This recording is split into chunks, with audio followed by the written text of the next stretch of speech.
سلام تخطات ناز channel كما يتغنيو كم وتر لومون نخلنا تغمنا تعبيرنا نارست عيزة غريبة له نايلوما أرسنا كمي جير كانت هم ساعات نبر أفكارك كون تخيل بعد بيتك كون تخيل وين مزايت مسامرة تحسب زلها كون تخيل كمي جير كحجز تقبرات تخيل مغرتات كفتني كبزح مصنعات زمت كبزحات كيلات زمت مغريو كل جزء انتايري أب كم زعينت ناي فراوي تمرت خمس خلو وددر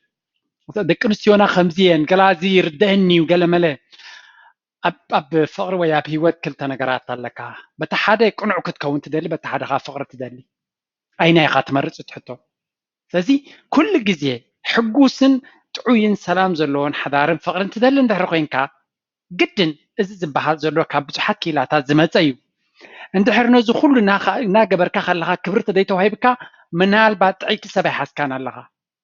سزي اتام ساقات زلا سلدي سرحت له سلدي تقبلته እዚ ነገራት ኣይሰርሕን ይምባል ጌጋ እዩ ንግረ መንገዲ ክተቕሳ እዘን ሎሚ ንሪአን እንድሕራ ዘውቲርካየን ናይ ብሓቂ ነተፍቅረካ ጓል ድማ ኣመና ሓጎስን ሰላምን ቅሳነትን ከም ዝስማዓይ ዝገብር ካልኣይ ድማ እተን ደቂ ኣንስትዮ ኮሜንት ክፅሕፋየን ብዙሕ ኣብ ህልኽ ኣይንእቶ እተን ደቂ ኣንስትዮ እዘን ናይ ሎሚ ንጠቕሰን ንዓኽን ማለት እዩ ከመይ ትርእየን ኣብ ኮሜንት ፀሓፋ ንሳተን ብምልአን እዚ ኣርእስቲ እዚ ፅቡቕ እዩ እዚአን ይሕግዛናየን ይሕጉሳናየን ድሕሪ ኢለን ካብኡ ተማሃሩ በጃኹም ንምሃር ንዓኹም ደይኮን ኣነ ንባዕለይ ነፍሲ ወከፍ ዝገብራ ኣብዚ ዝብላ ክተግብራ እየ ዝፍትን ምሳይ ትነብር ማለት እዩ ብዙሕ ኣወንታዊ ለውጢ ድማ ርኢየሉ ስለዚ ናይ ሎሚ ኣርእስቲ ብዛዕባ ከመይ ጌርካ ተሕጉሳ ምክንያቱ ሕጉስ ሂወት ንስኻ ሓላፍነት ክትወስድ ኣለካ እየ ዝብላነ ኣብቲ ሓዳር ነፍሲ ወከፍ ሰብ توديهم تقول 100% حلافنت كتوصل على 50 يكون كان كتمغلو زلك انا زغير الصغي 100% حلافنت وسيت انا نزي ነገር እዚ ከጽብቀየ ኩሉ ዝከኣለ ንከገብር ክብላሎ ተወዲ ታጓል ድማ 100% ኣነ ውን ኩሉ ትዘሎ ፀገማት ኣነ ክዕርየ ኮሚል ካንተ ተበጊስካ ክትዕወት ትኽእል እምበር ኣነ ዝገይረ እንደሳ ከምዚ ናት ተሓብካ ቀሊል ኣይኮነን ኩልና ድማ ብሂወትና ሪናየ ዘለናን ተመክሮ ዘለናን እዩ ስለዚ በተቀዳመይት ነጥብ ክንጀምር تقدمي تاب حضر ويا فقري نتاوال مسخا زلا كتحقسان تدليغا يقرتا كتلمد عليك نزي اقرب زان تخبكم حدا غزي يو حدا غوبز ودي نبو مسبو يراخب مو بحر كخدو خلو نبوسي نزا اركيم ساي زلاسي كمرعوا حسب الله ويبلو وا قلبلو حراي صبوق يبلو جن يقرتا تحتن لك يبلو نايمتاي يقرتا حتى دحن يقرتا طري حتى تني يبلو انتاي غيري مغرتا بلك كمرع عواي حسب الله سلو زبلكو خدي بلو نو يقرتا طراي كتب لن لك يبلو انت ابو انتاي صقمك انتاي سلو زبلكو خا يقرتاكو مستغاغخا وي حماق مسغبركا وي مسبلكا يو انتاي سلو زبلكو يبلو يقرتا طراي بلني بلو تبوخا دحر خندي مچم دحر نو وي مملاس تودي حرا يقرتا غبر لي بلو يقرا يخون كا خا يبلو تبو حجي نغرن اسك سلمتاي خاهم حتيت كاني لو حدار كتغبر تخينكا بزي مغنيات بمنتاي كم تحرارك خيفلت كون يغرتا كتحتت قروب كتكون عليك زيد ما حدار زنقساقسو مسغال كساب زلخا اب فقر مسويت كساب زلخا حدا غزي بستفل عليه منقدي نسخا زي ترداك نغرات كنقاطم خليو ابت غزاخا زي مسمع كفتر خليو يغرتا يلكا خطفتحو دحري قسيلكا انتاي كم زنبره خطفلت تخل إلو حدا قداس مغريبو سازي كل غزي يغرم ببال اب حدار وساني ደቂ ኣንስትዮ ብዙሕ ስምዒት ኣለወን ብብዙሕ ስምዒታውያን ነገራት እውን ክድረኻ ይኽእላን ንስኻ ንእሽተይ ኮይኑ ዝተሰማዓካ ንዓን ዓብ ነገር ክኸውን ይኽእል ስለዚ የቕረታ ምባል ምልማድ ኣገዳሲ እዩ እንጂ የቕረታ ከመይ ምዃኑ ከዓ ንሪኢና መጀመርያ ጌጋ ሓሳብ ወይ ጌጋ ነገር ወይ ጌጋ ተግባር ጌርካ እንተኮይንካ ኩሉ ግዜ ነቲ ጌጋኻ ተኣሚንካ የቕረታ ክትሓትት ከምኡ ድማ ሙሉእ ሓላፍነት ወሲድካ كم سلو زخون كي كم سلو زقاط من الكا مخنيل دي كونسي يستغاغي نونغي ممصاي كسل استغاغو يغرتا كم زي مغباري تغاغي نت اكسكيوز وي مخنيات دي مغرب نت نجر حلافنتو سيكا يغرتا محتات يبلنا مالتي توساخي ابي يغرتا خنزارب كلنا اربعه نجرات كان مال كنكلالنا يبلونا زين اربعه نجرات دمان دقنسيو اقدستين تقدمتي remorse بلا ويكا in order to initiate a proper apology that will make her feel better, you need to first regret what you did. قدمي يغرتا محتاتك ዝኾነ ነገር ካብ ዘረባት ካብ ገለ ቅድሚ ይቕረታ ምግባርካ ስለምንታይ ይቕረታ ትብል ከም ዘለካ እውን ከተብርህ ክትክእል ኣለካ ንደቂ ኣንስትዮ ኣገዳሲ እዩ እዚኣ ከምዚ ደንግየ ዝመፃ እኳ ሕሪቓ ክትከውን ይርዳዕኒ ሕሪቓ ከለኹ ስለዚ ይቕረታ ድሕሪ ትገብኒ ከምኡ ድማ እዚኣ ከምዚኣ ዝበልኳ ቃል ካብ ኣፈይ መሊቋትንያ ኣይግባኣኒ ክብለኪ ይቕረታ ስለዚ ይቕረ ክንብል ከለና ሶሪ ጥራይ ዘይኮነሲ ኣመንቲ ምንታይ ምዃኑ እውን ሪዝን ምሃብ እውን ኣገዳሲ እዩ ይብለና ማለት እዩ ካልይቲ ሪስፖንሲቢሊቲ ካልይቲ ድማ ከምዚ ስለ ዝበልክኒ ዓንተቦ ከምዚ ስለ ዝኾንኩ ስለ ደቂ ሰደይ ፀገምኩ ዝገለ ዘይኮነ እዛ ዘረባ ባይ ዘ ወይ ንደቂ ኣንስትዮ እውን ትምልከት እያ ኣገዳሲት ክፋል እያ ደቂ ኣንስትዮ እውን ልክዕ ከተግብርኦ ክኽእል ኣለዎን ምክንያቱ እዚ ምክሪ እዚ ንጓል እኳ ተባሂሉ ይግበር እንተሎ ኤግዛክትሊ ከምኡ ድማ ንወዲ እውን ኣገዳሲ እታ ጓል እትወዲ ኩሉ ግዜ ይቕረታ ዝብላ ሳደይ ትብል ተኮይና ትርጉም የብሉ ስለዚ እታ ጓል እውን ልክዕ ነዘን ኣብዚ ዝበሃላ ዘለዋ ከተተግብረን ኣለዋ ንወዲ ጥራይ ዝምልከት ጌርና ይንወሰዶ ሕጉስ ሓዳር ክህልወና እንተኮይኑ ስለዚ እታ ካልይቲ ሪስፖንሲቢሊቲ ኣብ ኩሉ ግዜ ይቕረታ ክትሓትት ከለካ ሓላፍነት ምውሳድ የስ እዚኣ ከምዚኣ ዝገበርኳ ደምግየ ስለ ዝመፃኹ ስለ ዝተጋገኹ እቲ ቃላት መሊቑኒ እቲ ተግባር ዝገበርኮ ጌጋይ ዘይሓገዝኩኺ ይቕረታ ሕጂ ኣይክድገምኒ ኢልካ ሓላፍነት ክትወስድ ኣለካ ከምዚ ስለ ዝገበርካኒ ከምዚ ስለ ዝነበረ ኢልካ ብምኽኒት ክትፀጋግዖ ኣይግባኣን recognize how she felt ከምኡ ድማ እንታይ ተሰሚዕዋ ስለዚ ቆፀራ ጌርካ ብቆፀራ ደንጊኻ እንተመፂኻ ኣለካ ደንጊየ ብምምፀይ ኣዚኺ ከም ዝሓዘንክን ከም ዝቆጣዕክን ወይ ድማ ነዚ ስራሕ እዚ ብዘይ ምሕጋዘይ ኣዚኽ ስለ ዝደኸምክን ስለ ዝተሸገርክን ይቕረታ ስለዚ እቲ ዝወረዳ ዝተሰማዓ ስምዒት እውን ክትርዳኣላን ክትግንዘበላን ፅቡቕ እዩ ንስኺ እውን ከምኡ እዚኣ ስለ ዝገበርኩ ከምዚ ከም ዝተሰማዓካ ይርዳኣኒ ብምባል ነቲ ነገር ክትገልፆ ኣለካ ሬመዲ ድማ ቴክ ን ኣክሽን ስለዚ ብኣፍ ጥራይ ዘይኮነካ እቲ ዝበልናዮ ብተግባር ክለዓል እንተኮይኑ ክነልዕሎ ቀልጢፍና ምምፃእ ዘድሊ እንተኮይኑ ካልኣይ ግዜ ቀልጢፍና ክንምለስ ግዜ ዘይሃብና እንተኮይና ግዜ ክንህብ ክንብገስ ኣለና ታሕቶ ኩሉ ግዜ እዚኣ ኣስተውዕሉላ ኩሉ ግዜ do you want to be happy or do you want to be right ኣብ ሂወት ቅኑዕ ክትከውን ዲኻ ትደሊ ዋላ ሕጉስ ክትከውን ኣነ ኢልተጋገኹ ንሳይ ተጋግያ ቅንዕና ኣለኒ ኢልካ ምኻድ እሞ ብሓዳርካ ተጎራፊትካ ተባኢስካ ቂምታን ገለን ትነብር ተለካ እንታይ ይጥቕምናቱ ኣብ ሂወት ተቐዳመይቲ ዕላማ ሕጉስ ሂወት እዩ ሕጉስ ሂወት ንክትገብር ድማ ይቕረታ ዘድልየካ ተኮይኑ ይቕረበል እንታይ ፀገም ኣሎ ለኒ ወነ ቢ ሃፒ ተሰሓሒብካ ፀኒሕካ ብይቕረታ ተፈተካ ፍቅሪ ድማ መሊሱ እዩ ዝምቅር ስለዚ ሓጎስ ክትመርፅ ይዕድማነ number 2 be thankful often ኩሉ ግዜ ድማ ኣመስጋንን ምስጋና ትህብን ሰብ ክትከውን ኣለካ whenever your girlfriend does something for you like cooking a meal or any other cleaning or whatever ኩሉ ግዜ ታምሳና ዘላ መናብርትና ዝኾነ ይኹን እዮ መግቢ ምስራሕ ድዩ ገዛ ምፅራይ ድዩ ክዳንካ ምፅፋፍ ድዩ ቤዛ ምግባር ብዙሕ ነገራት ተገይራትና ኩሉ ግዜ ኣመስገንቲ ክንከውን ኣለና እዚኣ ሕጂ ኣነ ብርግፅ ዝጥቀመላ ኩሉ ግዜ መግቢ ሰሪሓን ተፀኒሓትኒ ኩሉ ግዜ ብጣዕሚ የቀኒለያ ኣዝዩ ጥዑም መግቢ ክብረት ይሃበለየ ክብል ዘሊ ካብ ልበይ ድማ ፅቡቅ እዩ ዝስማዓኒ ሰብ ሰሪሑ ፅቡቅ ነገር ከብላዓካ ከሎ ቴንኪዩ ክትብል ኣለካ ዋላ ኣብ ሬስቶራንት ከፊልካ ጥዑም ተበሊዕካ ቴንኪዩ ክትብል ኣለካ ምክንያቱ ገንዘቡ ክኸፍለሉ ኣለኹ ወይ ገለገለ ኣነ ሰሪሑ ዘምፃእኹ ወይ ገለ ዝበሃል የለን እታ ጓል እውን ከምኡ ነቲ ወዲ ሰሪሑ ዘምፅእ ተሎ ስኻ ሰሪሕካ ሽሻይ ስለ ዘምፃእካ ከለና ኣነ እውን የመስግነካ ስለዚ ክልተኢኻ ኣብ ሓደ ግዜ ምስጋናታት ሼር ትገብር ሂወትካ ድማ ሕጉስ ክኸውን ይኽእል ሓደ መፅናዕቲ ካብ ቢዝነስ ኢንሳይደርስ ዝበሃለ ኣርቲክል ዝመፀ መፃምቲ ኩሉ ግዜ ንሓድሕዶም ምስጋናን ውዳሴን ዘዘውትሩ ዝበለፀን ዝነውሐን ብሓደ ክቕፅሉ ዝኽእሉ እሶም እዮም ንሓድሕዶም ንሰናይ ነገር ዝመጓጎሱ ዝመሰጋገኑ መፃምቲ እንድሕር ኮይኖም ቀፃልነት ዘለዎን ሕጉስ ሂወት ንክህልዎም ዝበለፀ ዕድል ኣለዎም ይብለና ምክንያቱ እንተመስጊንካ ኩሉ ግዜ ትሰብ እውን ንኸመስግነካ ኢኻ ትዕድሞ ካብ ኣብ ምትህልላኽ ማለት እዩ very important one every time you see your lady give her a warm hug or hello ታሳሰይቲ ምክሪ ድማ ኩሉ ግዜ ክትሪኣ ከለካ ደገ ወፂኻ ክትመፅእ ከለካ ዲኻ ገዚብካ ክትከድ ከለካ ዲኻ ኩሉ ግዜ ሓቑፍካ ሰላም ድሕሪ ኢልካያ ፅቡቅ ባህሪ እዩ ኣመል እውን ክኾነካ ክእል እዩ ምክንያቱ ምትሕቁቃፍ ፍቅሪ የምፅ እዩ affection ተተሓቋቂፍካ ኩሉ ግዜ እቲ ናትካ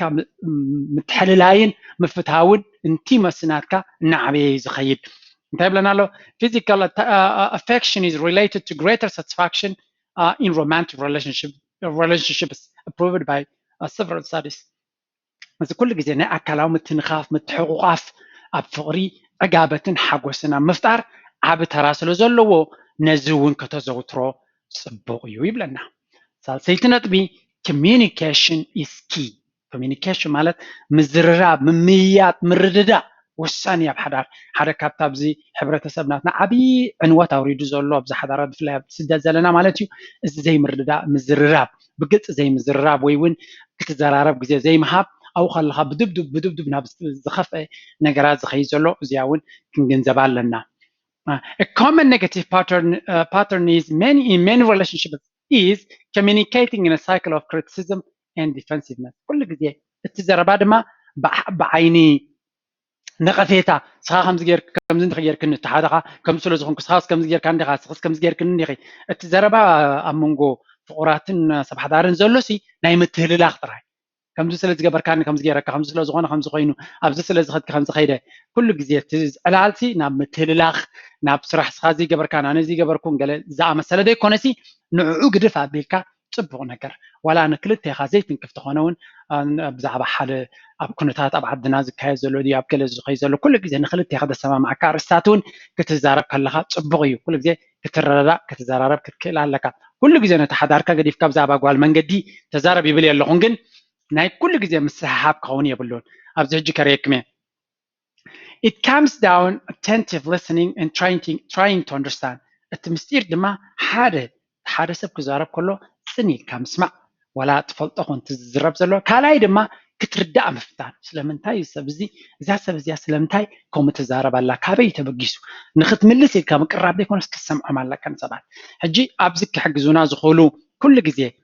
ነታ ጓል ክንዛረብ ኢና እታ ጓል ድማ ነቲ ወዲ ልክዕ ገምጢላ ክትርድኦ ክትክእል ኣለዋ ምክንያቱ ውድድር ኣይኮነን እዚ ትምህርቲ ናተይ ናወዳት ደጊፍካ ናዋል ደጊፍካ ብዙሕ ነቐፌታ እንዲ ድመፅእ ኣነ ግን ዕላማይ ከምኡ ይኮነን ሕጉስ ህይወት ንክህልወና እዩ ብፖዘቲቭ ዝርእይዎ ብዙሓት እዮም ይጥቀምሉ ድማ እዮም እቶም ኣወል ኣሉታዊ ጥራይ ትጥምቱ ግን ጌጋ ከምኡ ክኸውን ኣይግባእ እናበልኩ ሕጂ ኣብዚ እንታይ ክንገብር ኣለና ነታ ብናይታ ጓል ስለ ዝበልናዮ ነታ ጓል ክትሕጉሳ ተደሊኻ መጀመርያ ክትዛረብ ከላ ወይ ዝኾነ ነገር ሓሪቓ ክትዛረብ ከላ ድያ ዝኾነ ደስ ዘይበላ ክትካታዕ ከላ ድዩ put yourself in her shoes ኣብቲ ናታ ቦታ ኣቲኻ ርአዮ ደንጉኻ መፂኻ ኣይሓገዝካንን ኢላ ክትዛረብ ከላ ኣብ ናታ ቦታ ክንደይ ስራሕ ትሰርሕ ነይራ እንታይ ኣጋጢማ ነይሩ ስለምንታይ ከምኡ ኮይና ኢልካ ኣብ ናታ ቦታ ኮይንካ እንተሪኢኻዮ ነገራት ካልእ ምልክት እዩ ዘለዎ ኣብ ናታ ኮይንካ ጥራይ ትርአዮ ካልኣይ don't assume or judge you know it better ካልኣይ ድማ ንትሳ ክትዛረብ ከላ ኣይትፈልጦን ኣነ ዝፈልጦ ነዚ ነገር ዝያዳ ኢልካ ግምት ክትወስድ የብልካ ከምኡ እውን ከምዚ ክትፈርዳ የብልካ ዘይትፈልጦ እያ ትዛረብ ዘላ ኣነ እንዴት ትፈልጥ ኣብዚ ዘይኮነሲ ክትርዳእ ኣለካ ንትሳ ትዛረቦ ዘላ ክትርድኦ ኢልካ ብናይ ርድኢት መንፈስ ክትቀርበ ኣለካ እንደገና ክትዛረብ ከላ ኩሉ ግዜ ቴሌፎንካ ከምዚ እናገበርካ ክትሰምዓ የብልካ ግልፅ ኢልካ ኣብ ዓይነ እናጠመትካ ኦኬ ፅቡቕ ሕራይ ናበልካ ትሰምዓ ከም ዘለኻ ትርዳኣ ከም ዘለኻ ከተመልክተላ ኣለካ ተወሳኺ ድማ ነቲ ዝተዛረበቶ ድማ እንተኽኢልካ ፅሙቕ ኣቢልካ ስለዚ እዚያን ክትብል ዘለኻ ምሽ ሓቀይ ትብላ ስለዚ እዚ እውን እንድሕሪ ዕድል ተዋሂቡ ማለት እዩ እንድሕሪ ዕድል ሂባትካ ማራ ሓሪቓ እንተዘየላ እንድሕሪ ፅሙቕ ኣቢልካ እዚአን እንዲ ክትብል ዘለኻ ሕራይ ኢልካ ነቲ ናቶም ክትደግመሎም ከለካ ሰባት ፅቡቕ ዝተረዳእካዮም እዩ ኮይኑ ዝስምዖም ስለዚ እዚኣ እውን ፅብቕቲ እያ and focus on the main message ከምኡ ድማ እቲ ቀንዲ ዘዛርብ ዘሎ ኣርእስቲ ኣተኩሮና ክኸውን ኣለዎ ጓል መንገዲ ክትዛረብ ከላ ዘምልቆታ ቃል ብኣ ጌርና ካልእ ንኺዳ ኣይንኺድ ተወሳኺ ዘረባ ተረካብ ዘረባ ውዝኣተ ወይ ንዑ ገዲፍና ኣብቲ ቀንዲ መልእኽቲ ኣተኪርና ክንሰምዕን ክምልስን ፅቡቕ እዩ ታራብዒቲ ነጥቢ ኣብ ሕጉስ ህይወት ነታ መፃምድትኻ ሕጉስ ህይወት ነቲ መፃምድትኻ ሕጉስ ህይወት ክትገብርዮ ዝሕግዝ እንተለኻ be fun or have fun ተዘናጋዕ ሕጉስ ናይ ሓጎስ ምንጭኹን ወይ ድማ ናብ ትሕጎሰሉ ነገራት ክትከዱ ተበግሶታት ምውሳድ ኣድላይ እዩ እንታይ ይብለና ኣሎ when you're getting deeper into a relationship it's easy to forget to have fun መጀመርያ ነታ ጓል ክትላለያ ከለኻ ተውፅኣ ሻሂ ተስትያ ትቆፅራ ኮንሰርት ትወስዳ ገለመለ እዩ ኩሉ ፋን እዩ ምዝንጋዕ ኣለዎ መዓት ሕራይ ተባሂልካ ብፍላይ ገዛ ብሓደ ክትኣቱ ህይወት ሓዳር ተጀሚሩ ሽዑ እንታይ ይመስለካ እቲ ምዝንጋዕ ምስ ካልኦት እምበር ምስኣ ዝኸውን ኣይመስለካን ይሳውንኩም ሕጂ እንታይ ይኸውን ሓዳር ምስ ተገበረ እቲ ምዝንጋዕ ዝበሃል እናተረስዐ ይኸይድ ብፍላይ ቆልዓ እንተመፅኡ ድማ ዝገደደ እቲ ህይወትና እውን ደገፍ ስለዘይብልና ጠቕላላ ይርሳዕ ማለት እዩ እዚ ከዓ ዓብ ጌጋ እዩ እቲ ታጓሉ ይኹን ትወዲ ቀደም ዝፈልጥዎ ነገር እናተቐየረ ስለዝኸይድ ሕጂ እንታይ ይኸውን እቲ ወዲ ነቲ ሓጎስ ካብ ካልእ ክደልዩ ኣብ ደገ እንድሕር ኮይኑ ጌጋ ታጓል ድማ ከምኡ ቅሬታ ክስምዓይ ቀደም ከምዚ ነይሩ ረሲዕኒ ዝብል መፅ ማለት ስለዚ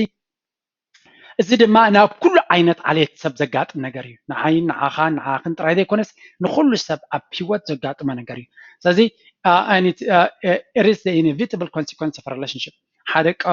first ويكركب حرار مستجمرة زي قارص وي كل جزء زدقاقم بحر دمايو عتوب الندم عتبي الكخت كتاتلون كتقرمون دما يدلي مغنياتو نبزحات حضاراتن هيوتن زعنسيو ولا فقر كلك تقداسنتن تمزنقعن تبحاد محقواسن مسقود عليه تيوتنا قود عليه زقيد كنرينا دما having fun together is part of the fabric of a relationship كاب مسرتو تفقرن هيوتن مجمارنا ونكو مستاقوال ويتاقوال مساخا كتزانقعن كتحقواسن مزجمرة يا فقر حجوا ساكت أب جزا خوف نقتبلي لا يكون توي أب جزا خوف نقبلكي اللي يكون تفقرد ما تأكمكو بحادك تزناق وبحاد خد كدو بحاد خد صوتو بس جمركم بوي تفقر جمير سلازي نزا قدس نجران ده قريب كات تفقرونكو قدلي تناي كرمونا يكلوني سلازي كل جزء مستوى عليه يدليو نكلت يخاف تفقر بتي وزمت أكا تبحار وقين كات تزناق وأنت خدون تجبرون زنا بركان نجرات تعللون زنا بركاني السوتات تقوليلو تفقر إنك قتل بينه أيكلني معناته فقر مالته كو أبتعلى بتمزن قاعد تبحر تخديو كلا يكونن ببين خطة فلاليخا ولا حنت زي تزرربت خوين كان تاي تفقر ما ترجمون يبلون so relationships can start to get predictable بزعو جزء هيوت حضارة مسجبركا هيوتكا دارجا كتنبيه تخليها كبصراحة كخيديو قمصيو انتاي جبريها كل جزء هيوتكاسي predictable وكاد تفولت إيه عن تاي معان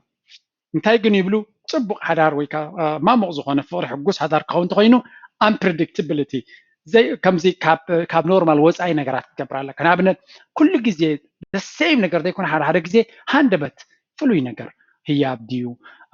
تاسبه تاغوال تخينا تجزا فلوي نغر غيرا وي زخونه نغر نسونكم هي ابنيشتي بيغزي لاخمت وي دغخن وصينا دي قبلا قال نغر irregularity كللو دغوت يخا كاله بوتا ريخا زي تفلط شاي مستاي بغرخا بكيكا زي تفلط مخاد كاله نغرات مفتان بتعمي اقداسنت هيوت مغنياتو حدش نغر كل جزء حقوس يزمت ابت هيوت سلازي predictability هيوتكا سرعات كلولو جن حدا جزء دما كابت نورمال وز اي كتقبر كلها دما نتفقر نتحرار اقداسيو زين ابيت نغرات هياب بمقبار رادي كونس نعشت بمقبار وين كجبر يكال تاني موداتا بتعما قداسيت بفلاي حقست قالك مساخا قتلون كتقصل ندير قوينو زي حمشيتنا بكامتن على قداسيت تاسا دما women need plans لك نستيو مساخان تلوا حملت عام 3 عامات غيرن تلوا مساخا نبرات صقم يبلن ግን ፕላን ክልዋ ካሎ እንታይት ፕላን ድሕሪ 2-3 ዓመት ኣበየን ክልዋ ክፈልጥ ኣይደለያን ሰብ ምክንያቱ ኩሉ ግዜ ደቂ ኣንስትዮ ናይ ግዜ ሕተለና ዝብል ኣረዳዳ ኣለዎን ምክንያቱ ኩሉ ግዜ ኣብ ዝተወሰነ ግዜ ገለ ነገር ቀዋምነት ክህልዎ ኣለዎ ውሕስነት ክህልዎ ኣለዎ ሂወተይ ዝብል ኣተዓባብየን ከምኡ ዝብል ዋላ ሕብረተሰብ እውን ከምኡ ፃቕጢ ይፈጥረለኒ እንታይ ገለገለ ኢሉ ብዙሕ ይዛረበኒ ስለዚ ስድራ ቤታውን ከምኡ ስለዚ ፕላን ክህልወካ ኣለዎ 4 ዓመት ጌርካ እንድሕር ፕላን ደይብልካ ድሕሪ 3 ዓመት እንታይ ክኸውን እዩ ናይ ሓዳር ድዩ ናይ ሕፀ ድዩ ናይ ገለመለ እንተዘየለ ኩሉ ግዜ ምስሓሓብ ክፈጥር ዝኽእል እዩ እዚ without plans relationships stagnate ፕላን ተዘይብሉ ተሓዳር ትፍቅሪ ትጉዕዞ እውን ከምዚ ይስልቹ ዓይነት ስልቹ ይኸውን ማለት እዩ ምክንያቱ መደብ ስለዘይብልካ ኣበይ ክትበፅሕ ኢኻ ድሕሪ ክንደይ እንታይ ክትገብር ኢኻ ስለዘይትፈልጥ በፅሕካ ድያ ይበፅሕካን ካይትፈልጥ ኒኻ እሞ መሰልቸው ክኸውን يخل على كله دما women need some sort of assurance for the future if not she will feel insecure that could lead to problems in the future فزي وحسنت نخلوا بزعبه مصايا قال ነገር ካባኻ ክትፈልጦ ዘድልያ ነገራት ኣሎ እንታይ ክኸውን እቲ ህይወት ከመይ ከም ዝመስል ቀጻልነት ክህልዎ ድዩ ህይወትኩም ነዚታት ውሕስነት ዝኸውን መብርሂ የድልያዩ ንዑ እንተ ዘይጌርካላ ምስ ግዜ ፀገማት ክትፈጥር ምዃና ከም ርዱእ ክውሰድ ኣለዎ plans make sure that your long-term relationship is moving in the right direction. لذي تعلامات كت بلانات كون نخلت يخا زواسب نخلت يخا بحار من قد زوسد مسكونة كلت يخا حر عينت أمتى كل وقت خلا مزعي تهي وتكادما بمنطرة بلانكا خيط كله بلانك بالكلو ناي حجنا كل توصل سعر ده يكون سي مسجزيه ولا بشدش توارحون دحر شدش تعمتون بلانك قبرت خليخا ناقش انت اللي ولا جن أتليست بلانك كل وقت لو ما أسنت قبريخا تقولون بت بلان هي وتاك السر تغل تودون كمو سلازي بلان مهلاو أقدس بعد هايو زين حمش نبتات أقدس لين تقدميتي يغرم بالملمات تقاقي خلخا من البات أبتي مودة ثانية تورحن تخينون بخالون كتحرق تخليع يغرتا مبال ኣገዳሲ ባእታይ ነቲ ሽግር ካብ ምሉእ ምሸት ተሰሓቢብካ ምሳይ ይቕረታ ኢልካ ነቲ ኩነታት ኣብ ሕጉስ መንፈስ ምቕያር ልቦና እዩ ከምኡ ድማ ኩሉ ግዜ በቲ ትገብረልካ ነገራት ኣመስጋኒት ምዃን ከተመስግና ኣለካ የቐኒየለይ ክብረት ያበለይ ስለቲ ዝገበርክለይ ኢልካ ከተመጉሳን ከተመስግናን ኣለካ ከምኡውን ብግልፂ ክትዘራረብ ክትክእል ኣለካ ኩሉ ግዜ ግምታት ዘይኮነስ ኣብ ናታ ቦታ ኮይንካ ክትሪኦ ኣለካ ተወሳኺ እውን ኩሉ ግዜ እቲ ምዝንጋዕ እቲ ሓበራዊ ሓጎስ ትገብሮ ዝነበርካ ወላ ሓዳር ምስ ገበርካ እውን ክጠፍእ የብሉን ኩሉ ግዜ እንተዘይኮነ ግን ክደጋገም ከይዱ ከይዱስ ክህሉ ኣለዎ ከምኡ ድማ ፕላን ክህልወካ ኣለዎ ልክዕ እዘን ዝበልኮን ሓሙሽተ ነታ ጓል እውን ይምልከታ እዩ ልክዕ ነቲ ኣፍቃሪኺ በዓል ቤትኪ እንተጌርክሉ ንሱ እውን ልክዕ ከምቲ ንኣኽ ዘሕጉሰክ ንዖም እውን كحجوسهم كم دخل أنا ودي سلزخون confident تخينا كحبر خليه يغرتها تبل كمون تمسجنو كمون بقلت مستوت زرا ربنا تعين كترية تخل نجارات كتزناق عطفتن عق حجوس خليه لا تجبر كمون بلان نايمس أي مسوقين عطوس تدلون ودون كمت أن العلك حجوس ويخلي نجارات إذا أنا اليوم فيديو من البعض كحجوس سكن يخل ذا كلن تملك نسيوك تصف عليك تصبي ثم وداتون لك ناتكم feedback ممكن تصبي زوسخ انتلو وسخولو كم وترو نخالوتون كحجز سلازغل نابلكو ذا فيديو تطعمهم سبات تلو شير قبرولهم نالبات كتحجزهم تخلي عن نابلكو نايلوم فيديو أبستو ديالا أبكالك سام الرخب دحان كون نابلكو يستنبت دحان كنيو تشاو